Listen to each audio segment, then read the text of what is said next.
Hi ചെങ്കളെ, നമ്മൾ reaction video ഒന്നും ചെയ്യാറില്ല, പക്ഷെ ചിലതൊക്കെ കാണുമ്പോൾ പറയാതെ നമുക്കത് പോകാനും പറ്റുന്നില്ല. The real Kerala story. ഈ കേരള സ്റ്റോറി ഒരു ചൊറി സ്റ്റോറിയായി മാറിയിരിക്കണം. കേരളത്തിനെ കുറിച്ച് ഒന്നും അറിയാത്ത കുറച്ച് മൊയന്തന്മാർ കൂടിയിട്ട് ഒരു സ്ക്രിപ്റ്റ് ഉണ്ടാക്കി എന്നിട്ടാണ് തുടങ്ങി വെച്ചു ഒരു സിനിമ, ദ റിയൽ സ്റ്റോറിയൻ സ്റ്റോറി. ഈ സിനിമ തുടങ്ങുമ്പോൾ ഫസ്റ്റ് കാണിക്കുന്നത് ഒരു പുഴയും കുറച്ച് തെങ്ങും മാത്രം. ഇതാണ് ഇവരെ കണക്കിൽ കേരള സ്റ്റോറി. കേരള സ്റ്റോറി യഥാർത്ഥത്തിൽ അറിയണമെന്നുണ്ടെങ്കിൽ നിങ്ങൾ ഒരു തവണയെങ്കിലും ഇതിൻ്റെ റൈറ്റർമാരോ അല്ലെങ്കിൽ ഡയറക്ടറോ കേരളത്തിൻ്റെ ഏതെങ്കിലും മുക്കിലോ മൂലയിലോ വന്ന് ഒരു ബിസ്ക്കറ്റും ചായയും കുടിച്ചാൽ എന്നാലേ നിങ്ങൾക്ക് കേരള സ്റ്റോറി എന്താണെന്ന് അറിയുള്ളൂ. അല്ലാതെ അന്തം വിട്ട് കുന്തം മുണിയമായി ഇരുന്നിട്ട് ഒരു സ്ക്രിപ്റ്റ് ഉണ്ടാക്കിയിട്ട് നിങ്ങളെ മനസ്സിലെ കേരളമാണ്, ഇതാണ് കേരള സ്റ്റോറി എന്ന് പറഞ്ഞാൽ അത് നിങ്ങൾക്ക് കോത്തായത്തേക്ക് നടക്കാം. ഇതല്ല കേരളം. ഈ സമയം എന്ന് പറയുന്നത് കേരളത്തിൽ നോമ്പ് മുസ്ലിങ്ങൾ അനുഷ്ഠിച്ചുകൊണ്ടിരിക്കുന്ന സമയമാണ്. അതായത് ലോകത്തെല്ലാം നോമ്പ് കാലമാണ്, ഇസ്ലാമിക രാഷ്ട്രങ്ങളിലൊക്കെ നോമ്പാണ്. പക്ഷേ ഈ കേരളത്തിൽ നോമ്പ് തുറക്ക് ജുമാ നടക്കുന്ന പള്ളിയിൽ നോമ്പ് തുറ നടക്കുമ്പോൾ അതിൻ്റെ മുൻപന്തിയിൽ ഉണ്ടായാലുണ്ട് എൻ്റെ സുഹൃത്തുക്കളായ ഹൈന്ദുക്കൾ. അവരാണ് അവിടേക്ക് വേണ്ട വെള്ളം, ജ്യൂസ്, അതുപോലുള്ള ഭക്ഷണ സാധനങ്ങളെല്ലാം വിളമ്പി വെക്കാനും തയ്യാറാക്കാനും കൂടേണ്ടവർ. അവരും ഞങ്ങളുടെ കൂട്ടത്തിലിരുന്നാണ് ഭക്ഷണം കഴിക്കാറുള്ളത്. ഇതൊക്കെ അറിയണമെന്നുണ്ടെങ്കിൽ കേരളത്തിൽ ഒരു തവണയെങ്കിലും വന്ന് നോക്ക്. നിങ്ങളെ മനസ്സിൽ കുറേ ആൾക്കാർ ഊതിപ്പെരിപ്പിച്ചുണ്ടാക്കിയ കേരളം. എന്തിനേറെ പറയണോ, വയനാട് പ്രളയത്തിൽ പൊട്ടിയൊലിച്ച് പോയപ്പോൾ വയനാട് മലമടക്കിൻ്റെ പള്ളിയിലെ ഖബർസ്ഥാനിൽ മറയപ്പെട്ടിട്ടുള്ളത് ഹിന്ദുവോ ക്രിസ്ത്യനോ ബുദ്ധനോ ജൂതനോ മുസ്ലിമോ എന്ന് നോക്കിയിട്ടല്ല. അവിടെ എല്ലാവരും നിരക്കനെ കിടക്കണം. ഓരോ മീസാങ്കല്ലുണ്ട്. മീസാങ്കല്ലാണ് നിങ്ങൾക്ക് മനസ്സിലാവും, എനിക്കറിയില്ല. തലൻ്റെ മുകളിൽ ഓരോ പേര് എഴുതി വെച്ചിട്ടുണ്ട്. ആ പേരുകൾ വായിക്കുമ്പോൾ അറിയാം നാനാമത ജാതിക്കാരും അവിടെ അന്ത്യവിശ്രമം കൊള്ളുണ്ട്. അവിടെ പള്ളിപ്പറമ്പാണോ ചുടലപ്പറമ്പാണോ പിന്നെ ശ്മശാന ഭൂമിയാണോ പൊതുവാണോ ഒന്നും നോക്കിയിട്ടില്ല. എല്ലാവരും അന്ത്യവിശ്രമം കൊള്ളുന്ന മണ്ണിലാണ്. ഇതൊന്നും അറിയാതെ കേരളത്തെക്കുറിച്ച് എന്തെങ്കിലും പൊണ്ണത്തരം പറഞ്ഞു. പിന്നെന്താണ് ലവ് ജിഹാദ്, വല്ലാത്ത ജിഹാദായി പോയി പൊന്നാരൻ്റെ ചങ്ങന്മാരെ. എടാ, ഇതിനൊന്നും ഒരാളെ മതം പൂർത്തിയാവണമെന്നുണ്ടെങ്കിൽ ഞാൻ 22 ക്യാരക്ടർ ഇസ്ലാം മതവിശ്വാസം എനിക്ക് പറയാൻ കഴിയില്ല. കാരണം വെച്ചാൽ അതാവണമെന്നുണ്ടെങ്കിൽ നല്ല റിസ്ക്കാണ്. നമ്മൾക്ക് ആവാൻ വേണ്ടി ശ്രമിച്ചുകൊണ്ടിരിക്കുന്ന ആൾക്കാരാണ്. ഇതുവരെ നമുക്കാവാൻ പറ്റിയിട്ടുണ്ടെന്ന് ഞാൻ വിശ്വസിക്കുന്നില്ല. പക്ഷേ അതിലേക്കുള്ള പരിശ്രമം ചെയ്തുകൊണ്ടിരിക്കുക. പിന്നെ ഇത് മുഴുവനാക്കാതെ ആരതിക്ക് ക്ഷണിക്കാൻ എന്തെല്ലാം കടമകൾ കടക്കണം. 100% ഇസ്ലാം ആവണമെന്നുണ്ടെങ്കിൽ ഒരു ഇസ്ലാം വിശ്വാസി ആവണമെന്നുണ്ടെങ്കിൽ പറയാം. അവനതാവാൻ പറ്റാതെ ആരെങ്കിലും എന്തെങ്കിലും പ്രേമത്തിൽപ്പെട്ട് അവരെ പ്രേമം പൂർത്തീകരിക്കുന്നതിന് വേണ്ടി ഏതെങ്കിലും ഒരു പെണ്ണ് ഇങ്ങോട്ട് മാറി, അല്ലെങ്കിൽ ആൾ അങ്ങോട്ട് മാറി, അല്ലെങ്കിൽ വേറൊരു പെണ്ണ് അങ്ങോട്ട് പോയി ഹിന്ദുവിലേക്കോ ക്രിസ്ത്യനിലേക്കോ ബുദ്ധനിലേക്കോ ജൂതനിലേക്കോ ഒക്കെ പോയിട്ട് ഇതിനൊക്കെ മതപരിവർത്തനം എന്ന് പറയാൻ പറ്റിയെങ്ങനെ? അതൊക്കെ ഓരോ താല്പര്യങ്ങൾക്ക് വേണ്ടിയിട്ട് മാത്രം. മനസ്സിലായോ? മതം പറഞ്ഞാൽ ഒരു 80% ആൾക്കാരും മതം പഠിക്കാതെയാണ് അങ്ങോട്ടും ഇങ്ങോട്ട് പോകുന്നത്. അതേപോലെ സ്വകാര്യ താല്പര്യങ്ങൾക്ക് വേണ്ടിയാന്നേ. അത് മനസ്സിലാക്കട്ടെ മൊണ്ണകളെ. എന്താണ് അത്? റീൽസ് ചെയ്യുന്ന ഒരു യുവതി, അതായത് മറ്റേ ചങ്ങായി, അതായത് കൺവെർട്ട് ചെയ്ത് കൂടുന്ന ചങ്ങായി റീൽസ് ചെയ്യുന്ന പെണ്ണുകൾ തടുക്കുക. അത് ചെയ്യാൻ പാടില്ല, ഹറാമാന്നൊക്കെ പറഞ്ഞിട്ട് അടിച്ചണ അടിയുണ്ടല്ലേ, അമ്മാരി അടിയാണ്, അറിയാം. ടക്ക ടക്ക ടക്ക. അടുത്ത സാധനം നോക്കാം നമുക്ക്. ഒരുപാട് സാധനങ്ങളുണ്ട്, പക്ഷെ ഒക്കെപ്പാടെന്ന് പറയാനില്ല. ബീഫ്, അതാണ് മെയിൻ. ബീഫ് ഉരുട്ടിക്കയറ്റുന്ന പരിപാടി. ഈ ബീഫ് എന്ന് പറഞ്ഞ സാധനം, എടാ ബീഫിൽ നല്ല വെളിച്ചെണ്ണ ഒറ്റിച്ച് ഉള്ളി തക്കാളിയൊക്കെ ഇങ്ങനെ വാട്ടിയിട്ട് അതിൽ വേപ്പിൻ്റെ ഇലയൊക്കെ ഇട്ടിട്ട് ഇങ്ങനെ പൊരിച്ചെടുത്തിട്ട് ഒരു മുരിപ്പിച്ചാൽ ഒന്ന് മെഴുക് രൂപത്തിലാക്കിയിട്ടില്ല അല്ലോ സുബിയൊക്കെ കേൾക്കുവാണ് വന്നിട്ട് മെഴുക് രൂപത്തിലാക്കിയിട്ട് ആ സാധനത്തിൽ ബീഫ് കുരുമുളകൊക്കെ ഇട്ട് ഇങ്ങനെ വെച്ചാലല്ല സൂപ്പർ. പക്ഷേ അങ്ങനെ കൊടുത്ത എരിയും പൊട്ടന്മാരെ ആ പെണ്ണ് എരിഞ്ഞിട്ടാ കറിയണത്. അതിക്ക് പൊറാട്ട കൊടുക്കണം, നല്ല മുരിക്കനല്ല പൊറാട്ട. കേരളക്കാരെ വികാരമാണ് ബീഫും പൊറാട്ടയും. ഈ പൊറോട്ടയും ബീഫ് റോസ്റ്റ് എന്ന് പറഞ്ഞാൽ ഞങ്ങൾ മലയാളികൾക്ക് അത് വെറും ഒരു ഭക്ഷണമല്ല.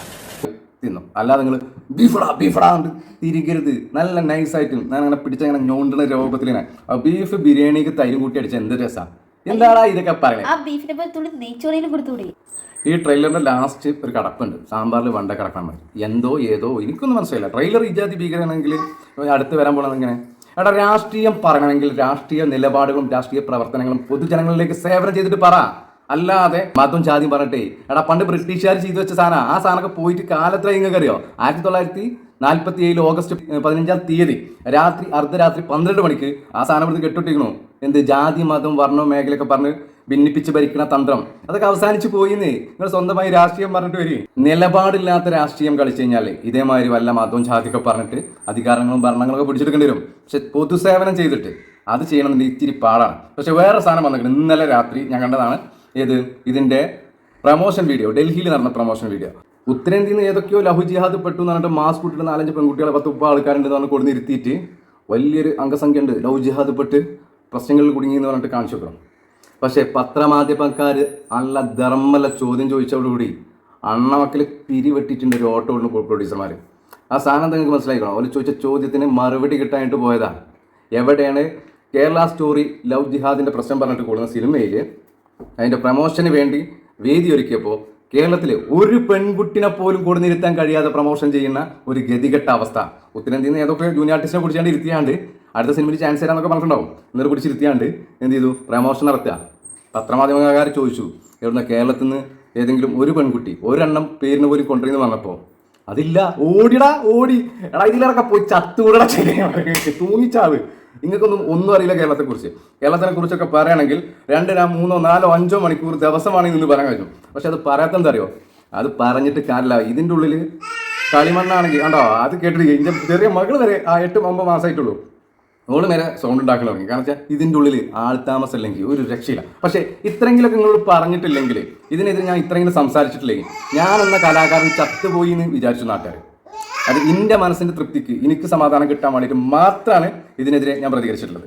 അല്ലെങ്കിൽ ഇങ്ങനത്തെ പ്രതികരണം ഉള്ള വിഷയമോ റിയാക്ഷൻ വീഡിയോസോ ഒന്നും ഞാൻ ചെയ്യാറില്ല. എൻ്റെ ലൈഫിൽ ആദ്യമായിട്ടായിരിക്കും ഞാൻ റിയാക്ഷൻ വീഡിയോസ് ചെയ്യുന്നത്. നിലപാടുകൾ പറഞ്ഞിട്ടുണ്ട്, അത് കൂടുതലും ഞാൻ ഫേസ്ബുക്കിലാണ് പറയുന്നത്. പക്ഷേ ഇത് പറയാതിരിക്കാൻ പറ്റൂലടാ. കാരണം വെച്ചാൽ ഞാനും കൂടി നിലനിൽക്കുന്ന ഒരു ഫീൽഡാണ് സിനിമ, പിന്നെ അതുപോലെ ആൽബം, ടെലിഫിലിം, ഷോർട്ട് ഫിലിം, ഇങ്ങനെയുള്ള മേഖലയാണ്. ഇതിനെ കൊണ്ടുപോയിട്ട് ജാതി മതം ആക്കി കഴിഞ്ഞാൽ ഒരുത്തം വന്നാലും നമ്മൾ വിടൂല. മൊണ്ണകളെ, നിങ്ങൾക്ക് ഇവിടുന്ന് കൊല്ലങ്ങളായിട്ട് ശബരിമലക്ക് പോകുന്ന ഹൈദരാബാദ് സുഹൃത്തുക്കൾ അവർ വള്ളി കയറിയിട്ട് അയ്യപ്പനെയും കണ്ട് തിരിച്ചിറങ്ങി വരുമ്പോൾ നമുക്കൊരു സാധനം കൊണ്ടുവരുന്നുണ്ട്, അരവണം. ആ സാധനത്തിന് വേണ്ടി ഇവിടെ വണ്ടി വരുന്ന പെരുന്നാളിനെത്തി എന്ന് പറഞ്ഞാൽ ഇവിടെ കാത്തിക്കണ അമ്മോട് നിങ്ങൾ തേങ്ങാച്ചൊരു കുനമായ്മ ബലാലെന്ന് പറഞ്ഞ മാതിരില്ല ബീഫ് സ്റ്റോറി കൊണ്ട് വന്നിട്ട് നിങ്ങൾ പുഗ്ഗലത്താ പുഗ്ഗലത്താ പോയേടാതെ ഒലിച്ചാടാ അവിടുന്ന്. വലിയൊരുനാൾക്ക് തെക്കുപീറും പൊളിച്ച് പിന്നെ നമ്മൾ രാവിലെ തന്നെ പോത്തിനെ അറുത്ത് അതൊരു 10-11 മണി കഴിയുമ്പോഴത്തേക്ക് ബീഫ് ഇങ്ങനെ തിളക്കുമ്പോഴത്തേന് പേരൻ്റെ വാതിൽ ഇങ്ങനെ മുട്ടണ ഹൈദരാബാദ് സുഹൃത്തുക്കളുടെ ഞാനാ. എന്നെ സംബന്ധിച്ച് ഓർക്ക് ആ ബീഫ് കിട്ടിയിട്ടില്ലല്ലോ, അന്ന് നമ്മളെ പൊങ്കാലിടും, ബീഫിൻ്റെ കാലടക്കം പോകും. കാരണം ആ ബീഫ് തിളച്ചിട്ട് അതിൽ നിന്ന് ലേസം എടുത്ത് നെയ്ച്ചോറും കൂട്ടി അടിച്ച് പോകുന്ന സുഹൃത്തുക്കളുണ്ട്. മനസ്സിലായ? അതുകൊണ്ട് കേരളത്തിൽ ബീഫ് കഴിക്കണത് ഇന്നൊരു നിന്നല്ല. നിങ്ങൾ ആദ്യം ഒരു കാര്യം ചിന്തിച്ചാൽ മതി. വിദേശത്തേക്ക് കയറ്റി പോണ ഹലാൽ ബീഫ് എന്ന് പറയുന്നതിൻ്റെ ഇന്ത്യയിൽ നിന്ന് കയറ്റി പോണ അതിൻ്റെ ഓണർ ആരാണെന്ന് ഒന്ന് തപ്പിപ്പിടിച്ച് അപ്പം കിട്ടും ബാക്കി പരിപാടി. കാര്യം ഇങ്ങനെ മനസ്സിലായ? കാരണം നോമ്പായതുകൊണ്ട് ചങ്കിൽ ഇങ്ങനെ ഇടയ്ക്ക് വെള്ളം പറ്റുള്ളൂ. പക്ഷേ അതുകൊണ്ട് പിടിച്ചെന്ന് പറയണം. നിങ്ങൾ അടിച്ചെന്ന് നോക്കി ഹലാൽ ബീഫിൻ്റെ ഓണർമാർ ആരൊക്കെയാണെന്നുള്ളത് നിങ്ങൾ പിടുത്തം കിട്ടും. അപ്പം അറിയാം ഇതിൻ്റെ ഉള്ളിലെ ഗെയിം. ആന്ധ്രയിൽ നിന്നും കർണാടകയിൽ നിന്നും പിന്നെ പോത്തും കാളിയും മൂരിയൊക്കെ ഉണ്ടല്ലോ, ഇതൊക്കെ ഗോമാതാവാനൊക്കെ പിടിച്ചെടുത്തിട്ടേ എവിടുക്കാ പോകണമെന്നും ആ സാധനം പിന്നീട് എടുക്കാൻ പോകുന്നതും എത്ര പാവപ്പെട്ട കച്ചവടക്കാരൻ ഒരു മൂലൊക്കെ അയക്കണം നിങ്ങൾക്ക് അറിയോ? ഇവിടെ മാപ്പിളാർ മാത്രമല്ല പോത്തും മൂരിയും കച്ചവടം ചെയ്യുന്ന ചന്തയിൽ മാർക്കറ്റിൽ നാനാജാതി ആൾക്കാരും. അപ്പോൾ അവരൊക്കെ അന്നം മുട്ടിച്ചത് ആരാന്നും ആ പിടിച്ചെടുത്ത കന്ന് അറുത്ത് ഇറച്ചിയാക്കി ഹലാൽ ബീഫ് എന്നൊക്കെ പറഞ്ഞ് എവിടേക്ക് കയറ്റി പോകണമെന്നില്ല ഒന്ന് ആലോചിച്ചു കേട്ടാ. ബീഫ് സ്റ്റോറിൻ്റെ കഥ പറയാൻ വന്ന ടീമുകൾ കൊള്ളാം. അപ്പോൾ ഇനി അടുത്ത പണി വരട്ടെ, അടുത്ത 3 ഇറക്കാൻ നോക്കി നമ്മളിവിടെയൊക്കെ തന്നെ കാണും കേട്ടാ. ഇതുപോലെ നമുക്കറിയുന്ന കാര്യങ്ങൾ നമ്മളും പറയാം, നിങ്ങൾക്ക് അറിയുന്ന കാര്യങ്ങൾ നിങ്ങളും പറയും. അപ്പോൾ എങ്ങനെ ഇരിക്കണേ? പോട്ടെ, സുലാഖ്.